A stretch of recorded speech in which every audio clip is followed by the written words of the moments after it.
Eric. Nous allons commencer le webinaire. Je vous propose donc de commencer. Eric et Aïda sont avec moi. Bonjour à tous. Je vous remercie du coup d'être présents aujourd'hui et d'assister à notre webinaire J'expertise, accompagné donc de notre partenaire PropTech GreenMe. Pour ma part, je me présente. Je m'appelle Léa Voileau et je suis responsable commerciale du département PropTech de chez J'expertise.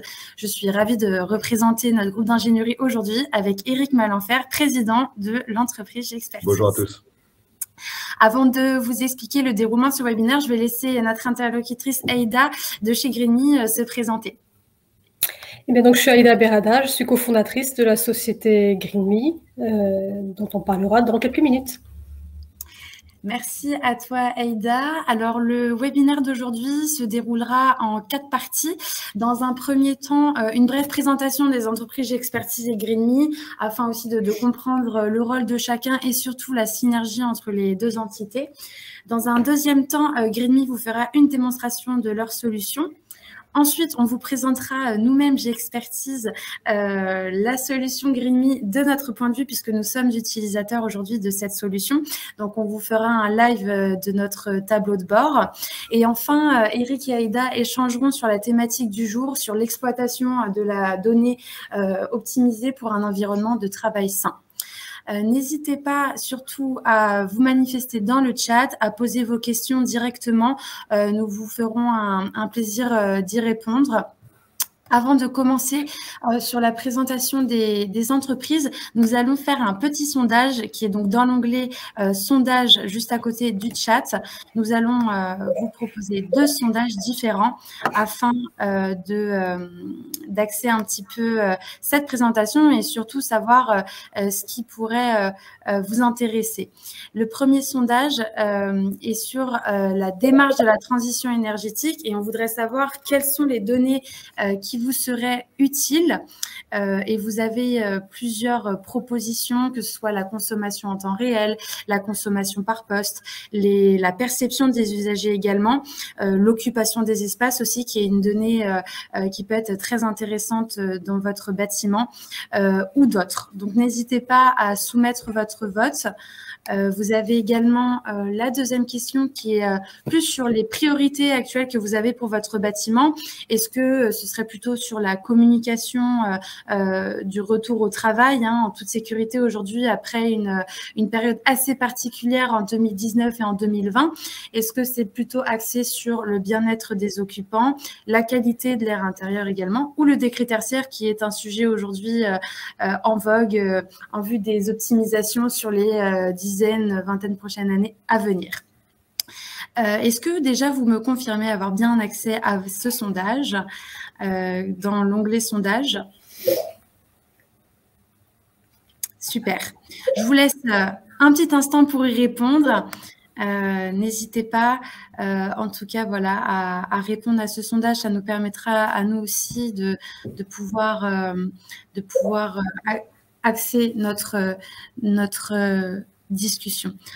Alors, super, je vois plein de oui dans le chat, donc je vous laisse répondre un petit instant. Et puis après, je vous propose d'avancer et donc de commencer par une présentation de l'entreprise J'expertise. Et je vais laisser la parole à Eric de suite.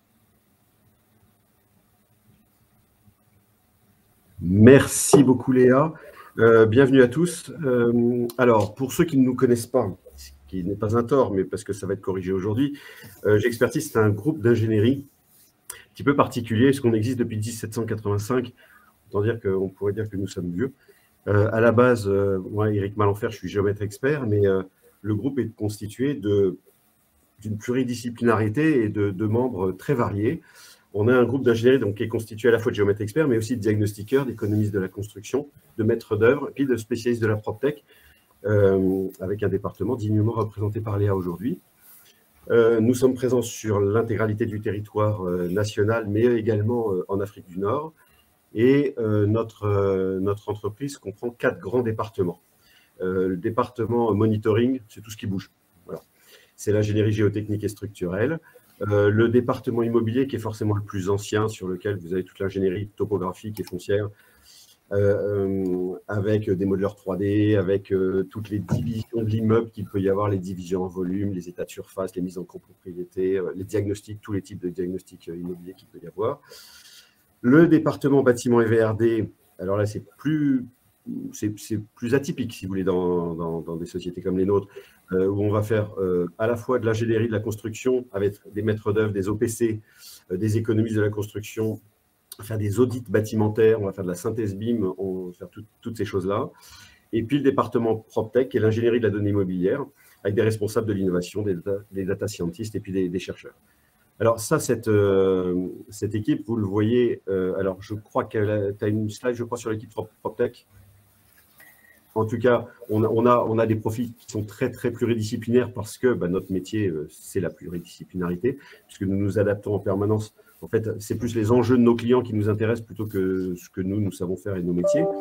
Et depuis tout ce temps où nous travaillons, moi j'ai commencé dans les tout débuts des années 90, en fait, on s'est rendu compte qu'on produisait beaucoup de données, qu'on produisait des livrables, mais ils n'étaient pas toujours utilisés à autre chose que la commande pour laquelle ils avaient été faits uniquement une première fois. Et donc, nous nous sommes posé la question de nous dire, mais comment donner plusieurs usages, comment permettre à tout un tas de personnes qui aimeraient bien bénéficier de cartographie. Alors, dans le mot cartographie, nous englobons aussi bien des plans papier que des plans DAO, que des plans SIG, que des maquettes BIM. Vous voyez, on inclut tout dans le mot cartographie. Et comment faire pour que tout ça puisse servir à beaucoup plus de monde. Et donc, on a créé un service de jumeaux numériques, ce qui, en fait, n'était plus ni moins que ce que nous faisions déjà, mais en lui donnant d'autres usages. Donc, en partant de tout type de format de départ et en fournissant tout type de format à l'arrivée. C'est le service SwapMap. Vous voyez les maps, Swap, on glisse des usages dessus.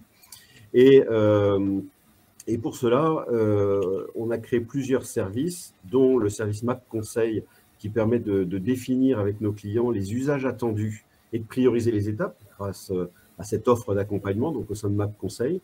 Et puis après, il faut acquérir l'information, alors soit sur le terrain, soit valoriser les données qui sont déjà, tous les fonds documentaires déjà existants. Parce que trop souvent, on considère que quand on veut obtenir les jumeaux numériques de ces actifs, il faut tout refaire et je pense que c'est dommage. En fait, c'est plus une itération successive en partant de fonds documentaires existants, en connaissant le niveau de garantie. Et ça, nous, c'est vraiment notre métier, en connaissant la source, qui l'a produit, quel est le niveau de garantie et une amélioration permanente qui permet d'atteindre un niveau homogène. Donc, au sein de la Map Factory, on récupère et on valorise les fonds documentaires. Et puis, la plateforme d'échange, là, c'est pour les rendre accessibles, c'est GEX Online. Une information quand même importante, c'est que tous nos clients prennent des contrats de maintenance sur leur photocopieur ou sur leur serveur informatique, mais ils en prennent rarement sur la data immobilière. Donc, MapCare, c'est « je prends soin de vos plans ». Et donc là, à la fois, nous sommes le bureau de dessin externalisé pour mettre à jour immédiatement des informations qui nous arrivent et que vos cartes soient à jour. Et donc, dans les applications et tout ça, il n'y ait pas qu'il y ait un continuum de temps, si vous voulez. Et puis, en même temps, par un contrat annuel, nous passons sur les actifs et nous les mettons à jour, voire nous enrichissons la base de données, ce qui permet de partir de quelque chose de frugal et de l'enrichir au fil du temps. Et la dernière chose, c'est de donner de la valeur et de connecter ces cartographies. C'est l'écosystème MapBooster avec des partenaires dont GreenMe fait justement partie. Justement, je vais laisser la parole à Aïda maintenant pour vous expliquer typiquement ce que fait GreenMe. Super, merci Eric. Effectivement, je laisse la parole à Aïda pour la présentation de la solution. Donc déjà merci de m'avoir invité à ce webinaire. Donc GreenMe, effectivement, c'est une entreprise de la PropTech, c'est-à-dire qu'on intervient dans les nouvelles technologies liées au bâtiment et à l'immobilier, et on a pour vocation de rendre les bâtiments plus vertueux, que ce soit pour l'environnement extérieur que pour l'environnement également intérieur, c'est-à-dire leurs occupants. Alors pourquoi on s'intéresse à ce sujet? Tout simplement parce qu'il y a très peu de questions relatives à la santé, au bien-être, à la qualité de vie qui ne sont pas impactées directement ou indirectement par les attributs de notre environnement bâti. Et même si ça paraît évident pour beaucoup, on a encore besoin de le dire haut et fort parce que les preuves de la dégradation environnementale et sanitaire ne sont pas ne se traduisent pas encore à grande échelle dans les décisions d'investissement et de conception des bâtiments. Alors effectivement, quand on regarde dans un bâtiment donné les coûts qui sont liés, le premier coût initial, ce sera le coût de construction, qui représente à peu près 2% sur une durée de, mettons, de 30 ans de vie du bâtiment. Ensuite, vous avez tout ce qui est lié à la maintenance et l'opération, et puis tout le reste.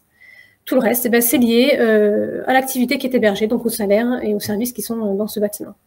Donc, quand on voit cette équation, on voit tout de suite à quel point, enfin, où devraient être investis, où devraient être orientés les investissements dans le bâtiment. Ça, c'est d'un côté. D'autre part, aujourd'hui, le bâtiment, en France, ça représente près de la moitié des consommations énergétiques finales et 26% des émissions de gaz à effet de serre. Donc, c'est vraiment un secteur en tout cas, qu'il faut absolument décarboner. Et ça tombe bien, parce que justement, les bâtiments à haute performance environnementale sont aussi les bâtiments qui sont le plus rentables, effectivement, parce qu'on va gagner en productivité, on va gagner également, on va diminuer le turnover, l'absentéisme, et puis on va améliorer la valeur verte du bâtiment. Juste pour un exemple, il y a une étude très intéressante qui a été publiée par l'OMS, justement, qui démontrait qu'une canicule, ça générait à peu près 20% de pertes globalement de productivité. Donc vous imaginez pour une entreprise ce que ça peut coûter, 20% de perte de productivité comparé aux bénéfices qu'on pourrait gagner simplement en réduisant par exemple la prestation de maintenance. Donc ça n'a absolument rien à voir. C'est pour ça que donc les enjeux de notre ambition, ils reposent sur deux piliers. C'est d'une part d'avoir des bâtiments qui sont moins énergivores, et d'autre part d'assurer le meilleur confort possible aux occupants. Parce qu'en fait, la performance énergétique, elle dépend entre autres du niveau de confort offert, et les deux doivent toujours être évalués ensemble. Donc nous, on va agir sur deux piliers, sur le pilier qui est l'usage, c'est un facteur qui est déterminant, puisque ça représente la moitié des consommations dans un bâtiment, et puis aussi la maintenance et l'exploitation. Alors, comment s'y prend-on ? Comment s'y prend-on pour faire ça? D'abord, on mesure. On a besoin de données pour mesurer le comportement. D'une part, le comportement du bâtiment, de tout point de vue, c'est-à-dire qu'on va essayer de qualifier tout ce qui peut impacter l'humain dans ce bâtiment. Donc, on va essayer de qualifier son confort visuel, son confort acoustique, son confort hygrothermique, et puis la qualité de l'air, enfin le besoin en renouvellement d'air du moins. Et ça, c'est très important d'avoir ces données-là, tout simplement, parce que sinon, on est aveugle. On ne peut pas piloter un bâtiment sans ces informations-là, des informations qui doivent être absolument pertinentes, et essayer de nous donner un maximum d'informations sur la manière dont telle ou telle action d'amélioration va impacter le confort des usagers, et va aussi impacter les consommations énergétiques. Donc ça, c'est absolument crucial. Voilà, sans ça, on est aveugle. D'autre part, ce qui est intéressant et ce qui est aussi, enfin, plus qu'intéressant, puisque c'est crucial, c'est vraiment de connaître la manière dont les gens se sentent et perçoivent leur environnement de travail. Donc, on va les questionner. On va les questionner sur leur ressenti, soit de manière binaire, avec le cube, c'est-à-dire la manière de pouvoir dire « il y a un problème » et j'envoie une alerte.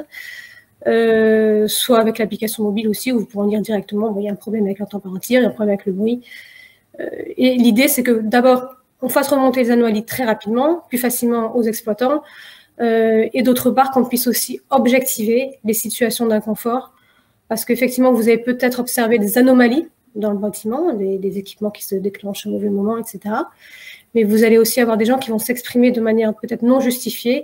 Et donc, d'avoir cette mesure-là, ça vous permet également de pouvoir répondre à ces demandes-là et à ces remontées. Donc, la donnée, ensuite, cette donnée-là qui est mesurée, elle va remonter vers les personnes qui sont en mesure d'agir. Donc, elle va être traitée, on va calculer un certain nombre de métriques qui vont permettre justement de prendre la décision, de savoir ce qui va pas, de déterminer les zones de confort et d'inconfort, les cartographies de confort en quelque sorte dans l'espace, et puis également de pouvoir repérer des dysfonctionnements au sein du bâtiment. Merci à toi, Ida. Alors, je te propose de prendre la main sur l'écran pour pouvoir nous partager le tien et nous faire une démonstration en live de la solution, nous montrer les fonctionnalités, le tableau de bord et voir un petit peu comment ça se passe. Alors, je vais essayer. Je vais déjà, dans un premier temps, déjà, moi, arrêter de partager mon écran. Et puis, hop, tu as normalement la petite flèche avec l'écran ou sur la page où tu peux partager ton écran.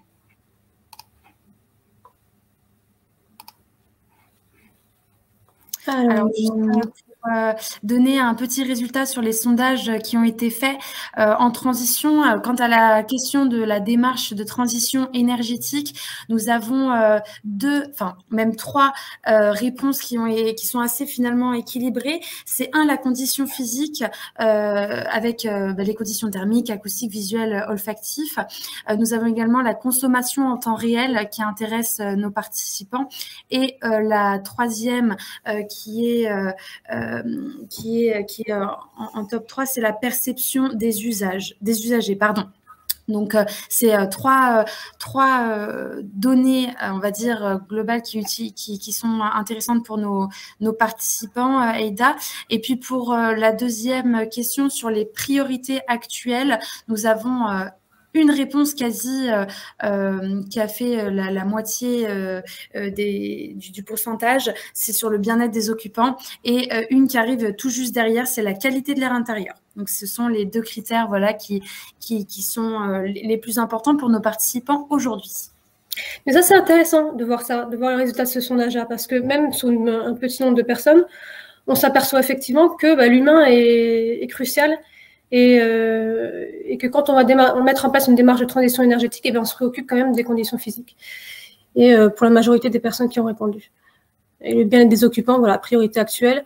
Ce qui est étonnant aussi, c'est de voir avant, que ce soit même avant la communication sur le retour au travail en toute sécurité. Oui, tout à fait. Alors, est-ce que vous voyez mon écran? Oui, je te confirme, on voit très bien ton écran avec le tableau de bord Greenme. Parfait. Donc, je vais essayer de faire un tour rapide parce que c'est long, en fait, ce tableau de bord. Je vais essayer de vous montrer globalement ce qu'on mesure. Donc, effectivement, le cube, il va mesurer 10 paramètres qui vont nous permettre de qualifier un certain nombre de choses, donc notamment le confort visuel, ce dont je parlais tout à l'heure. Le confort visuel qui est constitué du niveau d'éclairement, de la couleur de l'éclairage et du scintillement, tout ça pour nous indiquer s'il y a suffisamment d'apport en lumière naturelle et si les conditions d'éclairage sont bonnes. Et on va qualifier également le confort hygrothermique, donc température, hygrométrie, le confort acoustique, paramètres de bruit assez poussés puisqu'on va mesurer le niveau de bruit par octave, les pics et le bruit moyen. Et au niveau de l'air, on va mesurer le besoin en renouvellement d'air à partir des composés organiques volatiles et le dioxyde de carbone. Donc, quand on a ce tableau de bord qui restitue dans un premier temps les deux dernières données mesurées, et l'idée, c'est que vous puissiez voir d'un premier coup d'œil ce qui va, ce qui ne va pas. Donc là, typiquement, je sors un compte de démonstration. Donc, vous avez un certain nombre de données de l'éclairage qui présentent des problèmes. Comme je vous l'ai dit, on mesure des valeurs objectives, mais également, on collecte le ressenti des usagers. Et c'est comme ça aussi que ça nous permet de voir dans est-ce que finalement, même si on a une bonne note, si les gens se sentent mal, il faut qu'on puisse observer, qu'on puisse corriger. Donc, c'est ce que représentent les deux demi-camemberts que vous voyez ici. Donc, ça, c'est les données brutes qu'on mesure, mais vous avez aussi la possibilité de faire un certain nombre d'analyses. Et on va calculer beaucoup de métriques qui vont vous permettre de traiter un peu l'information et de voir dans quelle situation vous êtes et sur quelles choses vous pouvez jouer pour améliorer la situation. Donc, je ne vais pas toutes les parcourir parce qu'il y en a beaucoup, mais vous voyez, confort hygrothermique. Au niveau du bruit, vous avez la gêne subjective, qui est un diagramme qui est très utilisé par les préventeurs. Et puis, d'un ensemble d'indicateurs de performance acoustique, par exemple. Et au niveau de l'éclairement, on va essayer de voir l'autonomie en lumière de jour, savoir si vous avez suffisamment de lumière naturelle avec un seuil de 300 lux et quelle est la proportion de temps que vous passez justement avec cette lumière naturelle à 300 lux. Donc tout ça, ça vous indique, ça donne vraiment une vision assez poussée de votre environnement de travail et ça vous permet aussi de voir si justement il y a des anomalies et s'il y a des choses que vous pouvez traiter. Sur ce tableau de bord, vous pouvez intégrer d'autres données, des données extérieures. Donc, typiquement, ici, on a la qualité de l'air, les prévisions de qualité de l'air extérieur. Donc, si on a l'information à proximité de votre site, des informations publiques, dont on a accès, on vous les propose. Et puis également la température de l'air extérieur,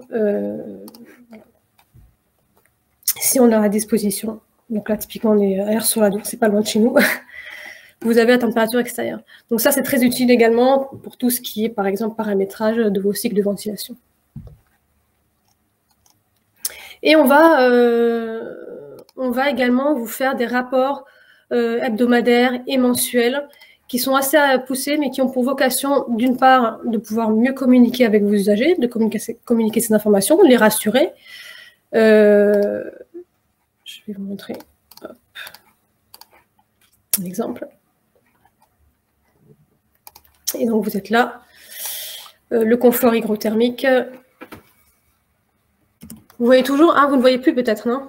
Si, alors non, on est toujours sur le listing des mois de 2021. On n'a pas vu que tu avais ouvert un document. Et oui, parce que c'est sur la fenêtre. Ok, je comprends. Hop. Je vais réessayer.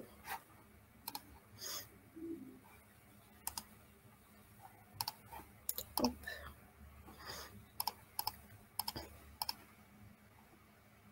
Oh, je n'y arrive pas. Éventuellement faire glisser le dossier sur la fenêtre. Ouais, il veut pas me le mettre là-dedans. Alors comment je fais? Bon. Hop. C'est ce que j'allais dire, c'est le rapport aussi que nous recevons, alors de manière hebdomadaire ou mensuelle. Je crois que c'est nous qui choisissons le rythme, mais c'est sous forme après d'un PDF très visuel avec les données, ce qui est en rouge, ce qui est en jaune, ce qui est en vert. Ça nous permet d'avoir des éléments assez visuels pour pouvoir comprendre ce qui va, ce qui ne va pas, et après pouvoir optimiser derrière, quoi. Exactement. Alors, c'est dommage que je ne puisse pas vous montrer J'arrive pas à l'ouvrir dans la même fenêtre. C'est dommage. Peut-être que pendant le live que je ferai de notre plateforme, je peux retrouver un rapport et le montrer à nos participants. Peut-être que ce sera mieux de ton côté. Moi, je ne sais pas comment... Il faut que je vois sur Livestorm, mais bon, là, je ne vais pas vous faire perdre plus de temps que ça. Poursuivre un rapport à montrer tout à l'heure. C'est ça. Et puis, vous avez un certain nombre aussi d'informations qui vont vous permettre de comprendre quelles sont les recommandations, pourquoi on mesure tout ça, quels sont les seuils recommandés par la législation, par les labels, les différentes recommandations que vous pouvez trouver. Et bien entendu, le paramétrage, notamment les seuils d'alerte, qui vont vous permettre de mettre en place des alertes de dépassement de seuil, par exemple, quand vous avez des critères qui sont hors recommandation, vous puissiez être alerté. Et puis également, quand vous avez des gens qui s'expriment négativement, que vous puissiez être alerté également là-dessus.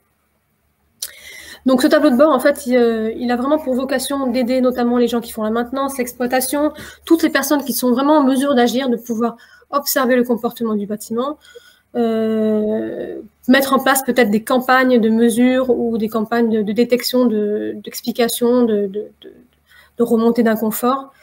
Et puis nous, après, on intervient en conseil pour justement mettre en place des plans d'action, faire de la sensibilisation également au niveau de l'usage.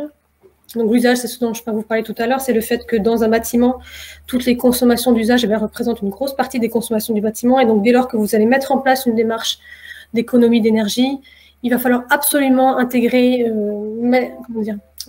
solliciter, je dirais, les usagers, les rendre acteurs de la démarche. Et pour ça, il faut les informer. Il faut les informer, les sensibiliser et puis tout simplement leur expliquer les enjeux et les tenants et les aboutissants. Voilà, je pense que j'ai fait le tour du tableau de bord. Super Aïda, je te remercie. J'ai trouvé en parallèle un rapport du mois de septembre pour nous. Ce que je te propose, c'est que je reprends l'écran et puis Oui. je vais vous montrer un petit peu. Alors, le but n'est pas de refaire la présentation de la plateforme, mais un petit peu vous mettre dans un cas réel. Aujourd'hui, chez J'Expertise, donc on utilise la plateforme Greenme. Alors, si je m'y prends bien, là, vous devriez voir la plateforme Greenme. Ouais, vous voyez. Oui, on la voit très bien, Léa. Oui, super. Alors, donc, on est sur le cas de J'Expertise ici. Alors, on a installé un cube, pour bien que vous compreniez, c'est un cube qu'on a posé alors sur nos bureaux. On est en open space chez J'Expertise, hein, donc ça permet de mesurer une bonne partie de l'open space, pas tout bien sûr. Le but, c'est d'être le plus précis possible et donc de mettre des cubes à certains endroits stratégiques pour pouvoir faire l'ensemble de cette mesure. Donc là, on est sur le tableau de bord, on a la possibilité de voir les différents paramètres, encore une fois, la température, l'humidité, le bruit, et on voit qu'on a la plupart des voyants au vert, à part un, et on est totalement dans le rouge. C'est sur la partie luminosité, on est très rouge, on n'est même pas jaune, on n'est pas orange, on est très rouge, et en fait, on s'est aperçu grâce à Greenme, et j'ai fait l'annonce d'ailleurs à Eric juste après, il n'était pas très content, mais qu'on était un petit peu trop élevé sur la luminosité, et qu'il y a un peu trop d'éclairage, en tout cas sur une partie du plateau. En fait, on a refait nos locaux il y a peu de temps et le calcul de l'électricien était surdimensionné. Voilà, c'est ça, c'est que, et je vais vous le montrer d'ailleurs sur la partie analyse, quand on va sur les graphes, ça permet d'avoir quelque chose d'assez visuel, d'ailleurs, c'est plutôt agréable. Le temps que ça charge, on va voir sur la luminosité. Alors là, voilà, on a tous les graphiques concernant les différents paramètres. Et quand on va sur l'éclairement, on voit finalement qu'on est largement au-dessus de la préconisation Greenme, mais on peut d'ailleurs voir aussi que entre 20h et 8h du matin, l'éclairement est à 0, donc on éteint correctement les lumières avant de partir du bureau, ce qui est... Le système automatique fonctionne bien et les quelques lumières qui doivent être éteintes par des boutons fonctionnent bien aussi. Exactement, on y pense, donc ça c'est assez important, mais voilà, on reste quand même bien au-dessus de ce qui est recommandé. Alors ce sera éventuellement un point que voilà, nous pourrons voir après, éventuellement pour la rénovation de l'autre côté, hein, Eric, de bien faire attention à ce critère-là. Alors c'est intéressant parce qu'en fait l'éclairement c'est vraiment aussi un levier d'optimisation de tout point de vue, parce que du point de vue énergétique, vous avez un éclairage qui fonctionne plus, et vous pourriez vraiment réduire et améliorer également le confort visuel des collaborateurs. Et ce qui est difficile aussi, c'est le fait que vous avez d'une part, vous avez le droit du travail qui vous impose un niveau d'éclairement qui est assez élevé, de 500 lux, et en fait, c'est élevé. Et en même temps, vous avez des objectifs de réduction et notamment notamment de la nouvelle réglementation, où vous devez être aux alentours de 6 watts par mètre carré pour l'éclairage. Alors, faire du 500 lux et du 6 watts par mètre carré, c'est assez difficile. Donc, l'éclairage, c'est vraiment un levier d'optimisation énergétique et également de confort des utilisateurs. Et ça, c'est facile, c'est vraiment facile à corriger. Oui, c'est vrai que voilà, le but, c'est de constater ce qui va, ce qui ne va pas, mais après, surtout, c'est de pouvoir anticiper pour la suite et comment résoudre ces anomalies-là. Alors, effectivement, Aïda vous montrait tout à l'heure, mais on peut choisir la période si on veut voir ça, par exemple, sur une semaine, sur un mois. Et on a, du coup, les rapports, qui soient hebdomadaires ou mensuels, ça dépend ce que l'on choisit. Je vous ai trouvé, du coup, juste ici, le rapport mensuel du mois de septembre que Greenme m'a envoyé dans ma boîte mail. Et donc, vous allez pouvoir avoir l'ensemble des observations par paramètre. Aïda, éventuellement, si tu souhaites plutôt compléter. Oui, c'est ça. Et en fait, c'est vrai que le rapport mensuel est assez poussé. On va essayer de vous faire remonter le nombre d'heures de travail qui est impacté par l'inconfort. Les plages horaires aussi, qui sont le plus souvent impactées. Et de pouvoir justement observer qu'est-ce qui se passe à ce moment-là, pourquoi est-ce que c'est le lundi matin qu'il y en a un problème, pourquoi est-ce que c'est le vendredi soir, etc. Donc, c'est vraiment assez avancé et ça vous permet d'autre part de communiquer ça à vos usagers, surtout quand ça se passe bien, de pouvoir leur dire que justement il y a un pilote derrière ça et que vous gérez bien la situation. Effectivement, c'est important de dire aussi quand ça va. On a une petite question de Laurence qui demande si c'est uniquement un éclairage artificiel dans nos bureaux, du coup, j'imagine, chez J'Expertise. Alors, il faut savoir, je laisserai Eric répondre. Là, en l'occurrence, il y a de l'éclairage naturel, mais ce qui a été mesuré, c'est essentiellement de l'éclairage artificiel. Et en fait, on est passé de tube à LED. Et je pense que notre électricien a surdimensionné les LED. Alors, on avait bien fait attention à lui dire, attention, il faut que ce soit des LED sans trop de lumière bleue, vous savez, tous ces sujets-là. Donc, ce sont des LED de belle qualité. Mais je pense que c'était fortement dimensionné. Et puis, il faut savoir aussi que dans notre bâtiment, sachant qu'on n'est que sur un étage au rez-de-chaussée, on a des skydomes, et ce qui fait qu'on a aussi de l'éclairage qui vient du plafond, en plus des éclairages des fenêtres sur les côtés. Donc, ça apporte une super luminosité en plus. Donc, peut-être que l'éclairage après artificiel derrière doit être équilibré et doit prendre en compte de cet aspect-là des fenêtres, les skydomes en plus. C'est pas toujours courant d'avoir des skydomes. Nous, on a la chance d'être sur un terrain assez calme et d'être sur un seul étage. Je regarde là-haut parce qu'on a un skydome même dans la salle de réunion. Donc, on a un bel éclairage naturel déjà de base. Mais effectivement, également en éclairage, il y a beaucoup de solutions qui permettent de concilier ça, d'avoir l'apport en lumière naturelle et l'éclairage qui va se mettre en place automatiquement en fonction du niveau d'éclairement qu'on observe déjà au sein du bâtiment. Et donc, ça permet d'ajuster vraiment les consommations.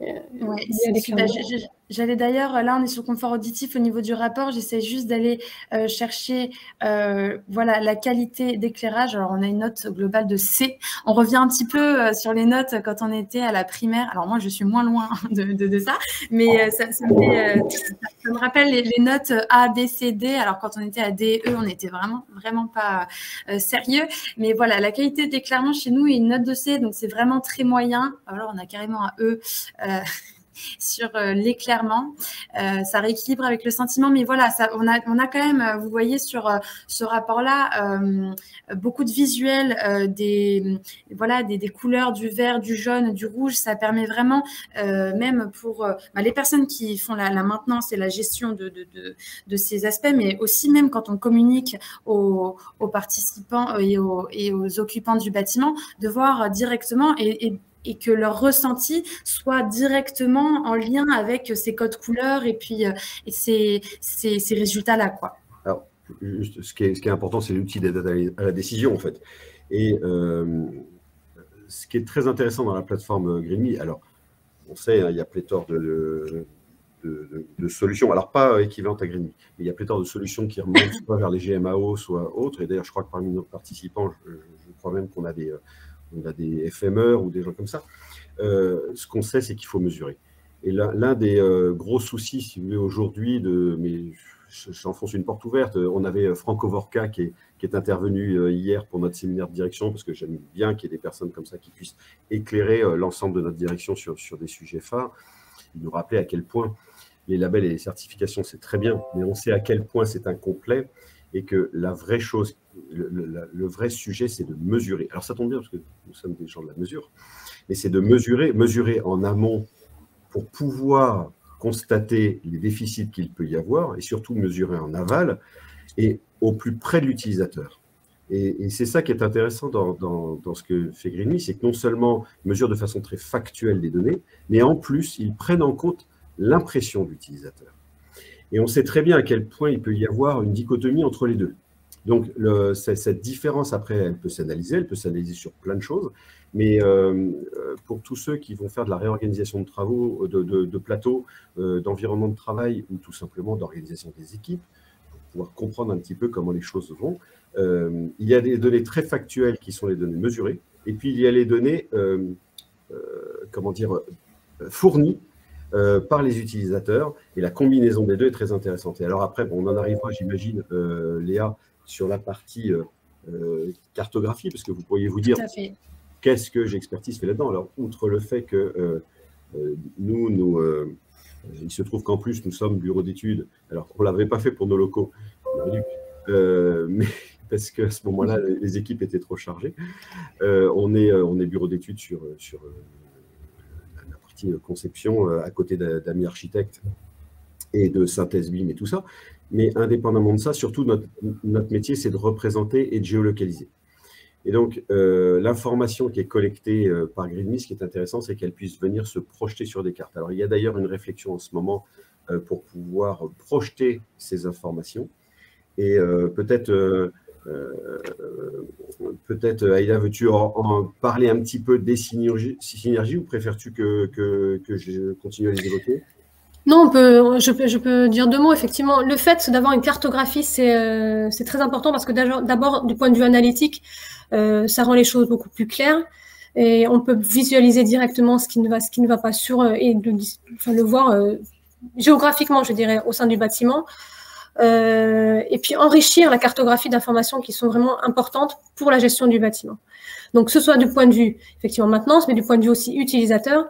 Quand vous avez, par exemple, des grands espaces ouverts avec différentes zones, de pouvoir choisir la zone dans laquelle je vais travailler parce que cette zone-là, elle est plus calme en ce moment, peut-être parce que la température est mieux adaptée pour moi, etc. Donc, je vais pouvoir choisir grâce à cette cartographie. Et puis aussi l'associer aux différents composants qui se trouvent dans cette cartographie, les différents équipements qu'on peut représenter dessus, et qui vont pouvoir un peu démontrer la corrélation qu'il peut y avoir entre tel ou tel équipement et puis tel impact sur je sais pas, sur la situation environnementale, enfin le ressenti des gens. Exactement. Alors, les types de cartographie, on pourrait se dire, mais vous avez les applications, par exemple, ils mettent ce qu'on appelle nous vulgairement en sous-cul, mais en fond. Ils mettent une photo, un JPEG, un PDF, quelque chose comme ça, qui sont des formats qui ne sont pas intelligents. D'ailleurs, même un format CAD n'est pas un format dit intelligent, c'est une planche à dessin électronique, le format DWG. Il y a une gestion par layer, mais c'est tout. On commence à être sur des formats intelligents à partir du format SIG. Donc là, on est avec des vides. Et ces vides sont en fait les lieux, les espaces que nous utilisons, à l'intérieur desquels on vient projeter de l'information. Et le lien entre les espaces, c'est une topologie, ce sont les nœuds qui viennent rejoindre l'ensemble de ces espaces. Et puis, il y a la partie Bucket BIM, où là, on s'intéresse au plein, c'est-à-dire que ce sont les éléments constructifs qui constituent le bâtiment. Format extrêmement intéressant en conception, construction ou réhabilitation. En exploitation, maintenant, ça dépend de la typologie de l'actif qui est à utiliser, parce qu'il faut bien se dire qu'une cartographie, il faut la maintenir, sinon elle n'a pas tellement de valeur.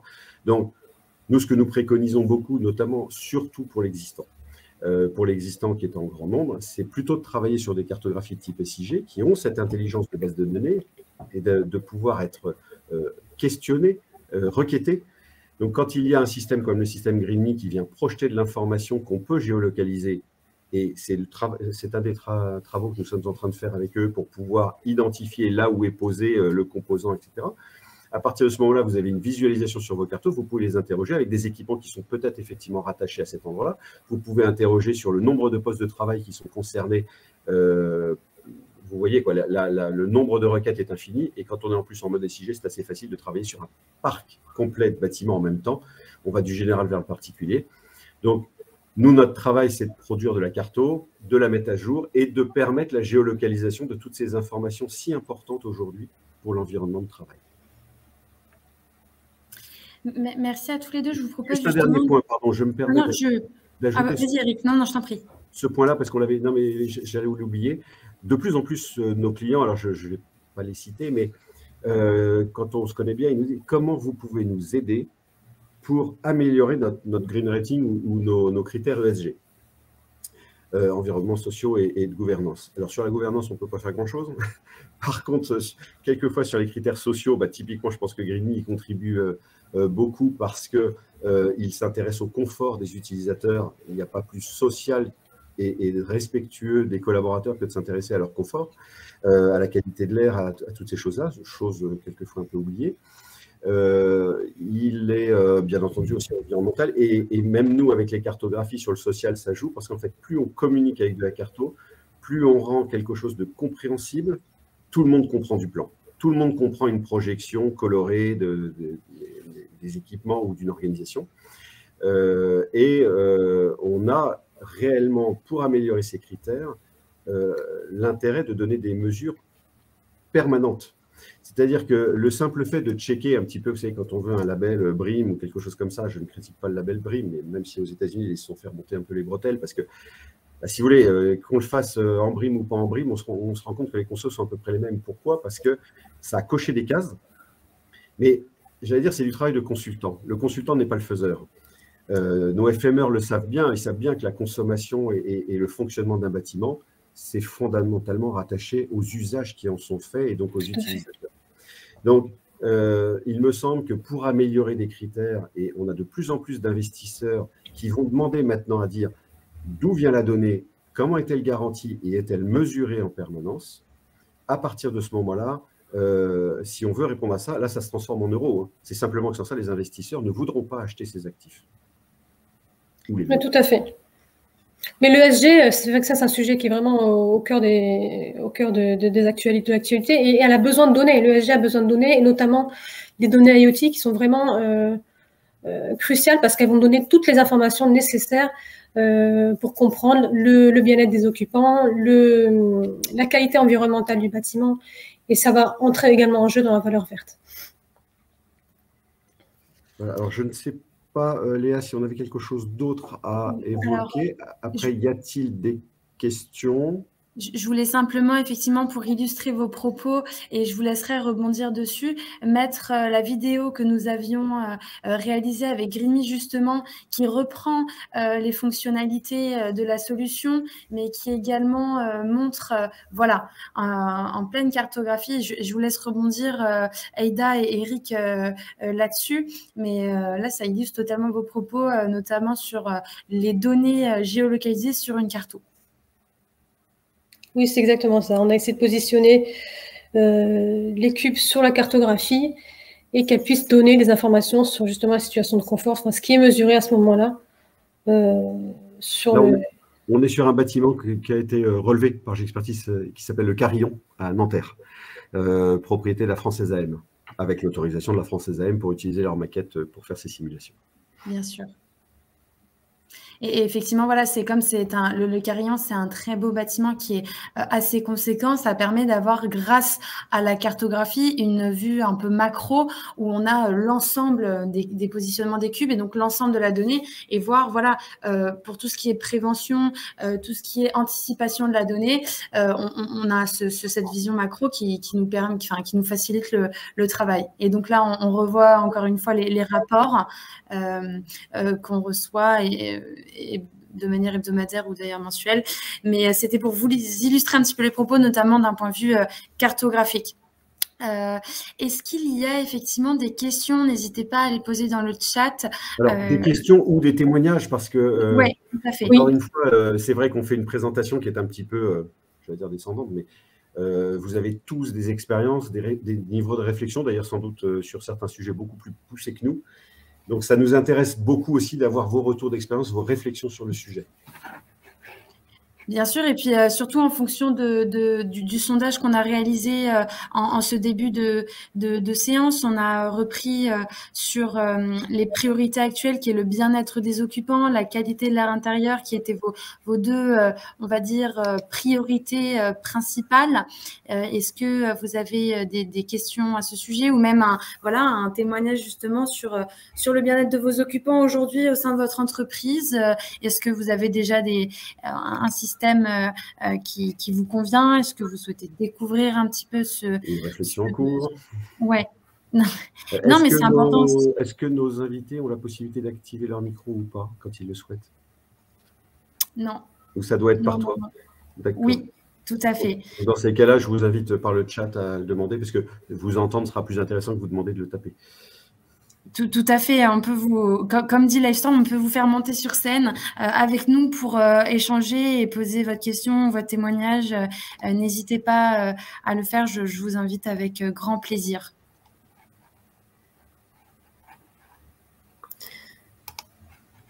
Alors, s'il n'y a pas de questions… Ah oui, Aïda, je t'en prie. Non, il y a juste un sujet vraiment que je mentionne souvent, c'est le fait que, donc là on parle beaucoup de technologie, mais en fait la technologie ne fait pas tout, et quand on va aborder ces sujets-là d'environnement et d'usage, on s'aperçoit qu'il faut vraiment que que l'aspect humain et technologique communiquent vraiment entre eux. Par exemple, je pense à un exemple typique, on est passé par une crise de pandémie, on nous a fait plein de recommandations sur la ventilation, sur la mesure du dioxyde de carbone, etc., etc. C'est bien, mais il faut surtout pas oublier le fait que dans nos bâtiments, si on met pas de masque dans une situation de pandémie, la meilleure technologie de ventilation ne résoudra pas le problème et ne nous empêchera pas de tomber malade.